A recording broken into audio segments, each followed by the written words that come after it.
साली आधी घरवाली। सिमरन की छोटी बहन विभा माँ के होते हुए भी सिमरन के ही पीछे लगी रहती थी। सिमरन, आ गई हो तो इसे खाना खिला दो। बोल रही है तुम जब तक नहीं खाओगी ये भी नहीं खाएगी। क्या है विभा, तुम खा लिया करो ना, मुझे ऑफिस से आने में देर हो जाती है। और कोई छोटी बच्ची तो हो नहीं तुम जो खाना भी नहीं खाती हो कि दीदी आएगी तो ही खाऊंगी। हाँ हाँ, छोटी बच्ची ही समझ लो। और एक बात, जब आपको पता है कि मैं आपके बिना नहीं खाती हूँ तो रोज रोज क्यों बोलती हो? अरे क्या है ये, दोनों बहनें कम माँ बेटी ज्यादा लगती हो। अरे दीदी की शादी हो जाएगी तब क्या करेगी बोल? जब होगी तब की तब देखेंगे। मैं तो दीदी के साथ ही रहूंगी हमेशा। दोनों की शादी ऐसे घर में कर देंगे जहाँ दो भाई हो। खैर, मामला आया गया हो जाता है। एक दिन सिमरन के पापा जब घर आते हैं, तुम लोगों के लिए अच्छी खबर है। वर्मा जी है ना मेरे दोस्त, उन्होंने सिमरन बेटी के लिए रिश्ता बताया है। बहुत अच्छा लड़का है, सिमरन को भी पसंद कर लिया है और कल वो लोग आ रहे हैं सिमरन को देखने अपने घर। सिद्धांत अपने माता पिता के साथ सिमरन को देखने आता है। उसे सिमरन अच्छी लगती है और शादी तय हो जाती है। सिद्धांत की माँ कहती है, अब तो हम लोग ले जाएंगे जल्द ही अपनी सिमरन को यहाँ से। अरे हाँ, क्यों नहीं, आपकी ही है अब तो हमारी बेटी। दूर खड़ी विभा सब सुन रही होती है। अब तो दीदी की शादी हो जाएगी, फिर तो वो चली जाएंगी। दीदी के बिना मैं कैसे रहूंगी? कुछ न कुछ तो करना ही होगा जिससे दीदी की शादी ही ना हो। सभी के जाने के बाद क्या शादी के बाद दीदी हम लोगों के साथ नहीं रहेंगी? अरे नहीं तो फिर क्यों रहेगी, शादी हो जाएगी तो अपने घर चली जाएगी ना। तो मैं भी जाऊंगी उनके साथ, मेरा भी सामान पैक कर देना।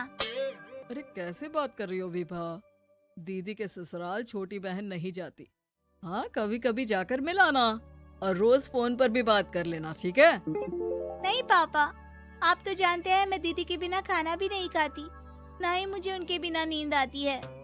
सिमरन बहन की बात सुनकर इमोशनल हो जाती है। अगले दिन से विभा खाना खाना छोड़ देती है। लोगों के लाख समझाने के बाद भी विभा ना खाती है ना ही सोती है। अंत में हार मानकर सिमरन सिद्धांत से मिलती है। सिद्धांत, मेरे मम्मी पापा ने बचपन से ही विभा और मुझे साथ रखा। वो मुझसे बहुत जुड़ी है। मुझे उसकी टेंशन रहेगी शादी के बाद, क्योंकि वो मेरे बिना नहीं रह सकती है। अरे ये तो छोटी सी बात है, वो हम लोगों के साथ हमारे घर में रह सकती है। जब उसकी अकल आ जाएगी या वो समझ जाएगी कि तुम्हारा घर वो नहीं बल्कि ये है, तो हम उसे घर छोड़ आएंगे, ठीक है? सिमरन खुश हो जाती है क्योंकि वो यही चाहती थी। वो माँ पिता से बात कर लेती है। अरे कैसी बात कर रही हो सिमरन, भला बेटी के ससुराल में हम छोटी बहन को कैसे भेज दे? जमाना क्या कहेगा? अरे तू पागल हो गया है, मना कर दे। इस शादी में इन लोगों का तो ये चलता ही रहेगा, कभी बहन यहाँ आ रही है, कभी वो बहन के पास जा रही है। अरे शादी हो रही है, कोई मजाक थोड़ी ना हो रहा है ना बाबा ना। माँ कैसी बात कर रही हो? सिमरन से मैं जुड़ाव महसूस कर रहा हूँ और इतनी सी बात के लिए इतनी अच्छी लड़की को कैसे छोड़ सकता हूँ? सिद्धांत की भी जिद होती है कि वो सिर्फ सिमरन से ही शादी करेगा, और होता भी वैसा ही है। सिद्धांत और सिमरन की शादी हो जाती है और दहेज में आ जाती है विभा। शादी के बाद बुआ सास कहती है, अरे माँ ना, साली आधी घर वाली होती है, लेकिन ये क्या, तुम तो उसे घर ही ले आए। तभी चाची कहती है, सिद्धांत को तो हम लोगों ने सीधा समझा था, लेकिन सबसे तेज तो यही निकला। अरे देखो कैसे दहेज तो नहीं लिया, लेकिन साली पर कब्जा कर लिया। सिद्धांत ने इस और तो सोचा ही नहीं था, लोग उन लोगों के बारे में ऐसी भी बात करेंगे। वो वहाँ से चला जाता है और चुपचाप अपने कमरे में लेट जाता है। क्या हुआ सिद्धांत, तुम अचानक से परेशान हो गए, कोई बात है क्या? अरे नहीं, वो थक गया था ना, शादी की सारी तैयारी और रस्मों के बीच, सोच रहा हूँ थोड़ा आराम कर लूं। हाँ ठीक है, आप लेट जाइए, मैं विभा का बेड लगा देती हूँ जमीन पर। क्या? वो यहाँ सोएगी? हाँ, बताया तो था कि उसे नींद नहीं आती मेरे बिना। तो तुम आराम से लेटो ऊपर, हम लोग नीचे बिछा लेते हैं। अरे नहीं नहीं, तुम दोनों आराम से लेटो ऊपर, मैं माँ पापा के रूम में जा रहा हूँ। सिद्धांत वहाँ से दूसरे कमरे में चला जाता है, जहाँ सिद्धांत के पिता उससे कहते हैं, क्या बात है बेटा, तू उस कमरे में क्यों नहीं सो रहा? बहू से लड़ाई हो गई है क्या शादी के पहले दिन ही? अब नहीं पापा, वो दोनों बहनों को बात करनी थी और मुझे नींद आ रही है, तो मैं यहाँ सोने चला आया। अगले दिन सिद्धांत तैयार होकर ऑफिस जाता है। ऑफिस में लंच के वक्त दोस्त कहता है, क्या बात है सिद्धांत, इतना सारा खाना एक ही दिन में? हाँ यार, वो सिमरन को खाना बनाने का शौक है तो उसी ने बनाया है। यार हम लोगों की तो सिर्फ एक ही बीवी है, इसकी तो दो है ना। सिद्धांत को गुस्सा आ जाता है। कैसी बात कर रहा है तू? अरे तू तो भाग्यशाली है जो बीवी के साथ साथ साली भी आ गई। अरे साली लोगों की तो आधी घरवाली होती है, तुझे तो पूरी की पूरी मिल गई। सिद्धांत का पारा अब 7वें आसमान में पहुंच जाता है। वो खड़ा होकर उस लड़के से लड़ने लगता है।